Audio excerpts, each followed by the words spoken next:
Hello friends, मैं हूं सी रुचि गोयल और आज मैं आपको 3 अपडेट्स दूंगी on GSTR 3B for the month of सितंबर 2020। जैसा कि आप जानते हैं कि अब हमें जीएसटीआर 3B फाइल करनी है सितंबर मंथ की, और सितंबर मंथ की 3B फाइल करने से पहले हमें कुछ इंपॉर्टेंट बातों का ध्यान देना पड़ेगा, क्योंकि सितंबर मंथ लास्ट मंथ होता है जिसमें आप for the financial previous financial, जैसे कि अब की बार हम बात करें तो 1920 के इन्वॉइसेस दिखाने की लास्ट मंथ है। सितंबर 2020 के रिटर्न में आप जीएसटी 3B के पेंडिंग इनवॉइसेस, परचेज इनवॉइसेस दिखा सकते हैं। इसके बाद आप दोबारा कभी नहीं दिखा पाएंगे। उसी के साथ साथ आपको आईटीसी का जो क्लेम होता है वो भी हमें सेटल करना होता है, अब सेटल करना है सितंबर के मंथ में। तो आइए फर्स्ट अपडेट जो है वो है 2B पे। जैसा कि आपको बताया गया था कि 2B जो न्यू रिटर्न आई है वो 12th of the next month upload हो जाती है पोर्टल पे। तो आप देख सकते हैं यहाँ पे 2B दिखा रहा है। हम देखते हैं कि क्या अब ये पोर्टल पे अवेलेबल है कि नहीं है। तो जब हम व्यू पे जाएंगे और हम देख सकते हैं, ये मैंने ओपन भी की हुई थी इसलिए आपको इमीडिएटली दिख गई कि आपको जीएसटीआर 2B इजीली दिख रही है पोर्टल में। अब आप इसको यूज करके अपनी 3B फाइल कर सकते हैं। ऐसे कि आप देख सकते हैं यहाँ पे 4A5 जो टेबल है, ये डेटा जो है वो टेबल 4A5 पे जाएगा।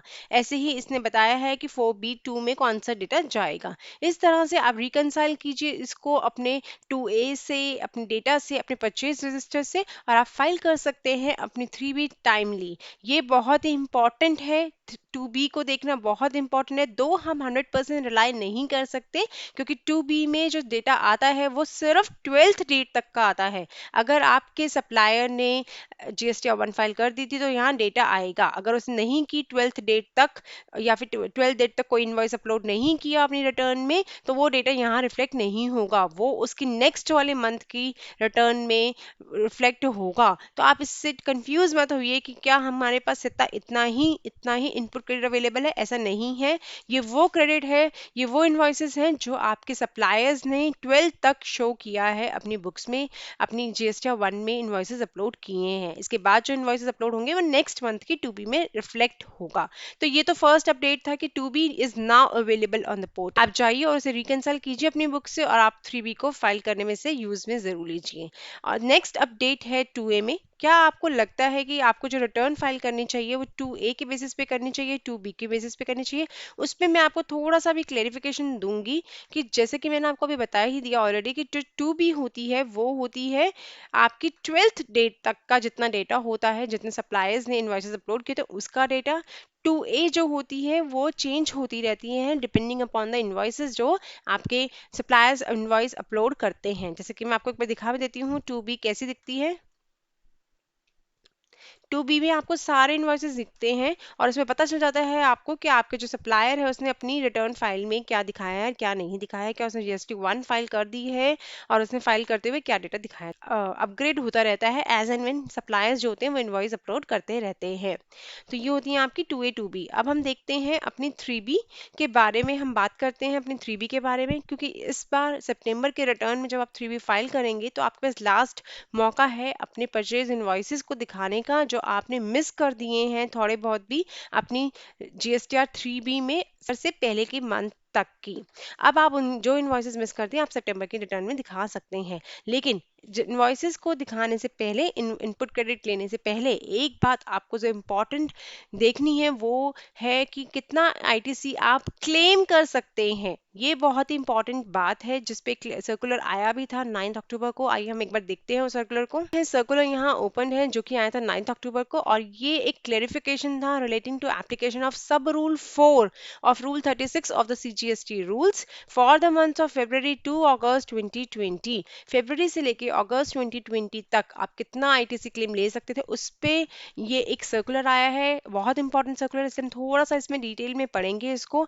ये बोलता है कि ये जो सर्कुलर है वो है रूल 36 पे, और जो रूल 36 होता है वो होता है availment of ITC in respect of invoices debit notes the detail of which have not been uploaded by the suppliers। ऐसा हो सकता है कि आपने तो अपनी बुक्स में, अपने परचेज रजिस्टर में अपने इनवॉइसेस दिखा दिए हों, परचेज इनवॉइसेस, बट क्योंकि आपके सप्लायर ने ही अभी वो इनवॉइस अपलोड नहीं किया था तो आपके 2A में वो रिफ्लेक्ट नहीं हो रहा होगा। तो मैं आपको बता देती हूँ कि अभी जो एक नोटिफिकेशन आई थी 30/2020 जो कि 3 अप्रैल को आई थी, कोविड के पीरियड में आई थी, और उसमें ये बताया गया कि जो सब रूल है 36/4 वो क्यूमुलेटिव अप्लाई होगा for the period of February to अगस्त 2020। और उन्होंने साथ साथ ये भी कहा था कि जब आप रिटर्न फाइल करोगे 3B for the month of सितंबर 2020 तो आपको इन सबका क्यूमुलेटिव एडजस्टमेंट करना पड़ेगा इनपुट टैक्स क्रेडिट में। उन सारे मंथ्स की जो इनपुट टैक्स क्रेडिट एडजस्टमेंट है वो आपको जाके 3B में फॉर द मंथ ऑफ सितंबर 2020 करनी पड़ेगी। तो अब वो टाइम फाइनली आ गया है क्योंकि अब आप सितंबर की 3B फाइल करने वाले हैं। और उन्होंने बताया कि it is reiterated that the clarification issued earlier White Circular number 123 4229 GST dated 11/11/29 shall remain applicable except for the cumulative application as prescribed in provision to sub rule 4 of the rule 36 of CGS. Accordingly, all the taxpayers are advised to ascertain the details of invoices uploaded by the suppliers under section 37(1) of CGST Act for the periods February, March, April, May, June, July and August till due date of furnishing the statement in GSTR 1 for the month of September 20 as reflected in GSTR 2As। तो उन्होंने यही बोला है कि जो circular number 123/42/2019 आया था वो अब एप्लीकेबल होगा हमेशा 36 के अकॉर्डिंग। तो उन्होंने ये बोला कि जब तक फॉर्म GSTR 1 फाइल करने की for the month of September 20 date नहीं आती तब तक आपको जैसी वो डेट आएगी तब आपको सारा एडजस्टमेंट क्यूमुलेटिवली करना है अपने इनपुट टैक्स क्रेडिट का जो on the basis of invoices जो सप्लायर्स ने शो किए हैं for the month of February to अगस्त 2020। नेक्स्ट पैराग्राफ में वो बोलता है कि tax payer shall reconcile the ITC claimed in the form GSTR 3B for the period February to अगस्त 2020। मतलब GSTR 3B में जितने भी आपने February टू अगस्त 2020 चाहे वो एक्चुअल बेसिस पे ही दिखा दिए हों क्लेम, आप उनको अब रिकंसाइल करो और निकालो कि कितना बनता था आपका क्लेम करना ऑन द बेसिस ऑफ 110% की रेशियो के अकॉर्डिंग कितना क्लेम करना बनता था on the basis of invoices जो आपके सप्लायर्स ने अपलोड किए हैं उनका 110% आप दिखा सकते थे क्लेम, उससे ज़्यादा नहीं दिखा सकते थे। अगर आपने दिखा दिया है तो अब जो एक्स्ट्रा आपने दिखा दिया है क्लेम उसको रिवर्स कर दो इन द मंथ ऑफ सितंबर 2020 की GSTR रिटर्न। तो ये इन्होंने बताया है इस पैराग्राफ में कंप्लीट। नेक्स्ट बोला है कि it may be noted availability of 110% of the cumulative value of eligible credit available in respect of invoices और debit notes the details of which have been uploaded by the supplier under section 37(1) of CGS does not mean that the total credit can exceed the tax amount as reflected in the total invoices। इसी के साथ साथ हो सकता है कि आपके सारे सप्लायर्स ने टोटल अपने सारे इनवॉइसेस दिखा दी हो और आपका जितना क्रेडिट बनता है इनपुट टैक्स क्रेडिट जितना बनता है उतना ही आपके 2A में रिफ्लेक्ट हो रहा हो, तब आप उसका 110% नहीं दिखा सकते क्योंकि आप क्रेडिट तो उतना ही दिखा सकते हैं ना जितने आपने परचेजेस पे क्रेडिट पे किया है, टैक्स पे किया है। तो ये इन्होंने यहाँ पे इस पैराग्राफ में 3.3 में क्लेरिफाई किया है। नेक्स्ट पैराग्राफ बोलता है कि जो एक्सेस क्रेडिट आपने ऑलरेडी ले लिया है उसे आप रिवर्स कर दो इन द मंथ ऑफ सितंबर 2020। और किस में रिवर्स करना है? टेबल 4B में। ये ध्यान रखिएगा, इसको अलग से रिवर्स करना है 4B2 में। नेक्स्ट पैराग्राफ जो फोर्थ है उन्होंने एग्जाम्पल देके समझाया है कि किस तरह से आपको कैलकुलेशन करना है। एक बार मैं भी रिआइटरेट कर देती हूँ कि किस तरह से आपको आईटीसी रिवर्सल का कैलकुलेशन करना है। फॉर एग्जाम्पल अगर आप February टू अगस्त की बात कर रहे हैं तो February टू अगस्त में आपका एलिजिबल जो क्रेडिट था प्रोविजंस के अकॉर्डिंग वो इतना था, ठीक है, 2750 बनता था क्योंकि आपने इतने परचेजेस की और इतना GST पे किया।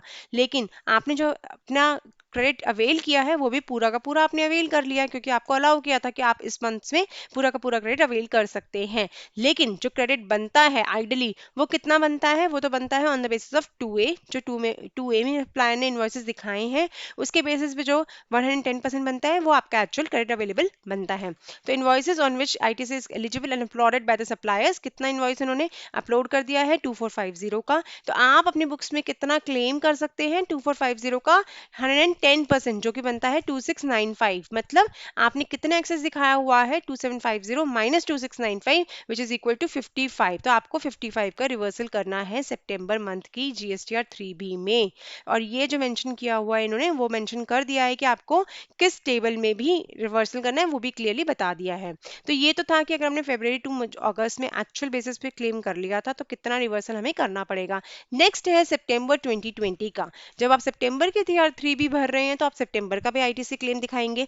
तो सितंबर का कैसे दिखाएंगे, मान लीजिए कि आपके जो सप्लायर्स हैं उनसे जो आपने परचेजेस की है उनके उस पे आपका 500 का ITC आना चाहिए था, 2A में रिफ्लेक्ट हो रहा है वो है 350 का। तो आप कितना अवेल कर सकते थे, आप कर सकते थे जितना भी आपके बुक्स में आ रहा था, मतलब 350 उसका 110%, तो आपने 385 आपने यहाँ पे शो करना है एज अवेल्ड। तो ये कैलकुलेशन है हमारी GSTR 3B में, जो कि आपको इनपुट टैक्स क्रेडिट या तो रिवर्स करना है या फिर आपको जो सितंबर मंथ का शो करना है, इस तरीके से आपको करना है। ध्यान रखिए ये बिल्कुल लास्ट मंथ है आपका, तो जितने भी इनवॉइसेस आपके पेंडिंग थे पिछले पूरे ईयर के वो आप अभी भी दिखा सकते हैं। तो जल्दबाजी मत कीजिए, आराम से रिटर्न भरिए।